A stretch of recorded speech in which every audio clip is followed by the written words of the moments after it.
It's a tall ask trying to save a test from 300 plus runs behind and 150 plus overs to face, but India's most experienced batter and their captain are making sure India fight. India go into stumps on day 4 in Manchester, 174 for 2, still 137 adrift of saving an innings defeat. Sanjay Manjrekar joins us on ESPN Cricinfo Matchday. At 0 for 2, it felt like day 5 might not even happen. But KL Rahul and Shubman Gill, where do you begin to applaud this effort? Brilliant. And you've got to feel for the two young top order batters because they were in the field for a long time, and especially overseas when most of the outfields are a bit heavy and you have to bat for whatever little time after being in the field for a long time. Your legs are heavy. It's a terrible feeling. Plus the new ball talked a lot. Things got easier after that. So hats off to KL Rahul first, because he was the one who was like a security blanket for India. He didn't put a foot wrong yet again. Shubman Gill had some issues to begin with the line that was bowled to him. A bit lucky with the drop catch, but then post-tee, the kind of avatar that we saw of Shubman Gill, in the end, you've got to say that it's just something that has bowled me over right through the series. The kind of mental reserves and the grit that they've shown match after match. I wasn't sure whether they'll have those kind of reserves coming into the 4th test match, but they showed it yet again, especially KL Rahul. So just whatever the result, you have to take your hats off to these batters. And the challenge in this particular innings, as much as that of skill, at least in terms of negating the new ball, as it was of fortitude, having spent those 157 overs on the field? Yes, and perhaps in this match, there's only one result you're looking for. So even if India is overcautious and looking to only defend, you can understand that. And just take a little example of Liam Dawson.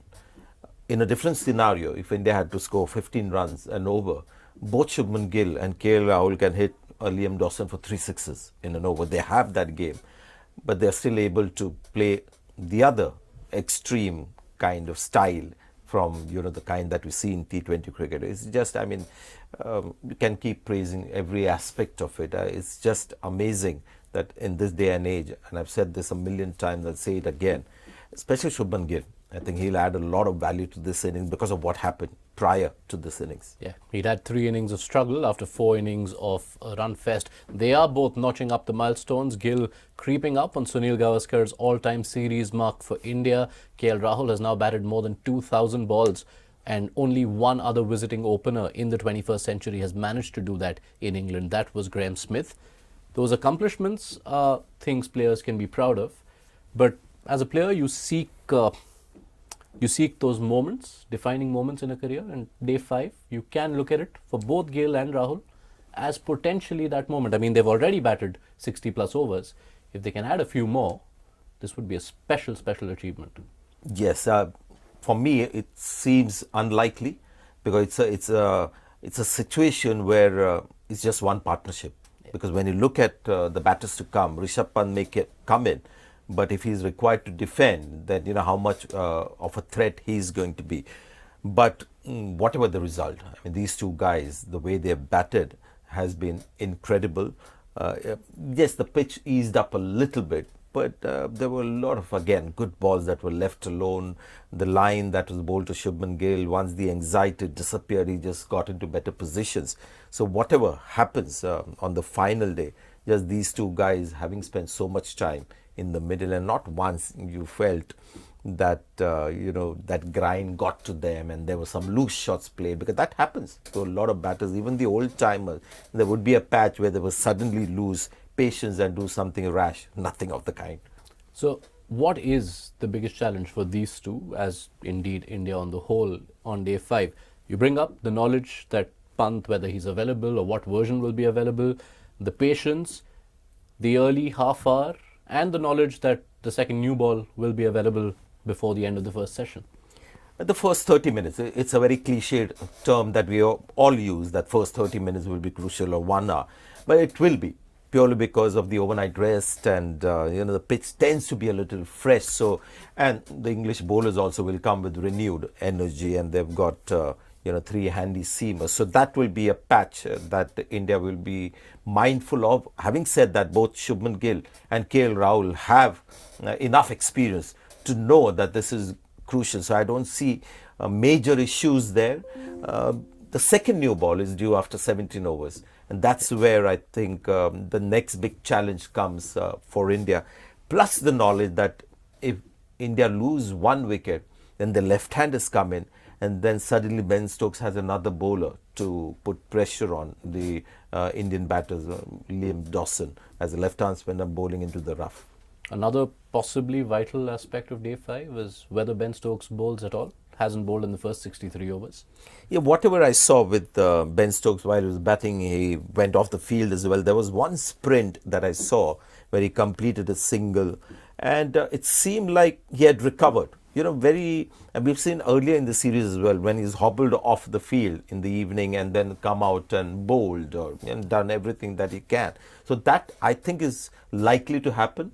Jonathan Trott on another platform was saying that if Ben Stokes was fit to bowl, he would have done already. My reading is that he felt overnight rest and just a fresher body.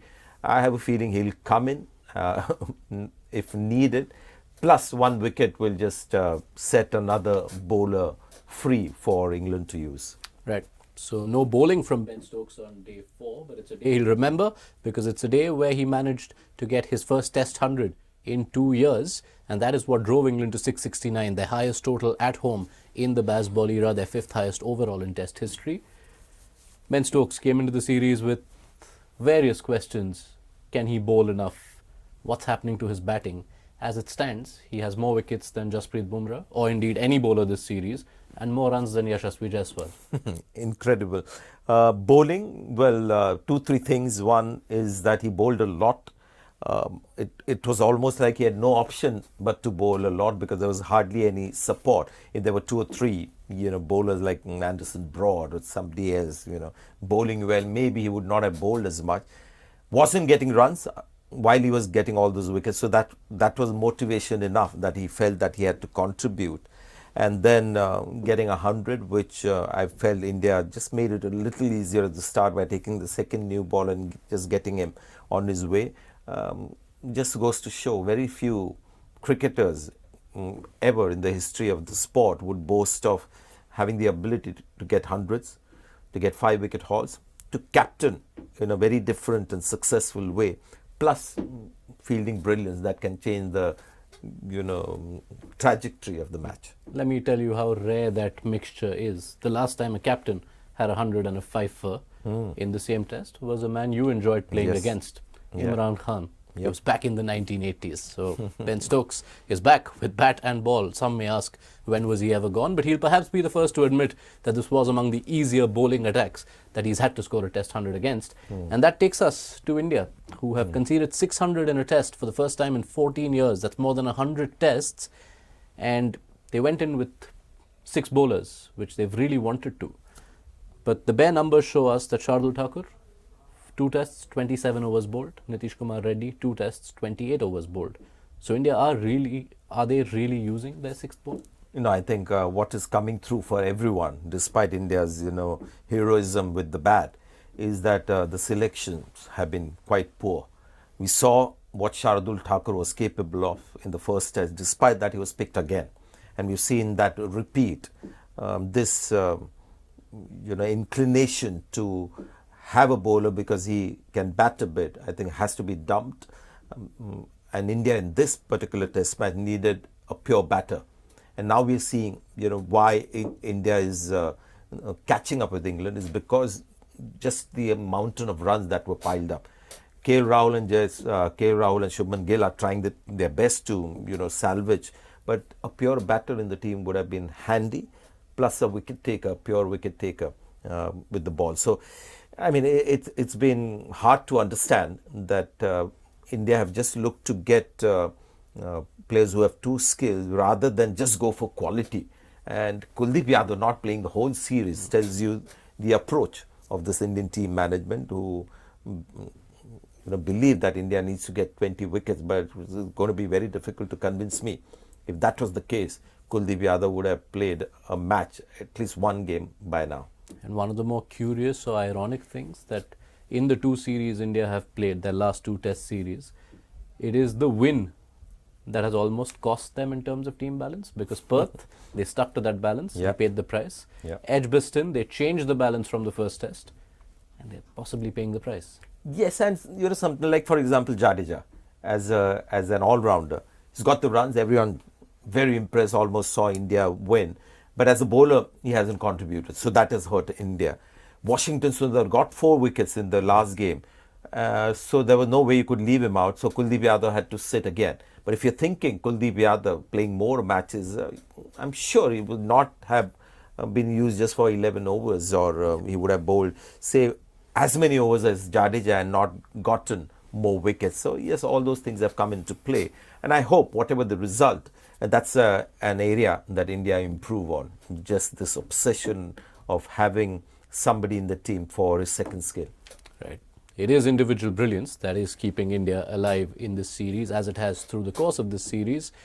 Once again, we go into day 5. This time not with all 3 results possible, but we are into a 4th test which goes the distance. So look forward to your company at the end of it, Sanjay. Thank you so much for your time. India began this series by losing what seemed to be an unlosable test. Can they keep themselves alive in this series by saving what seemed to be an unsavable one?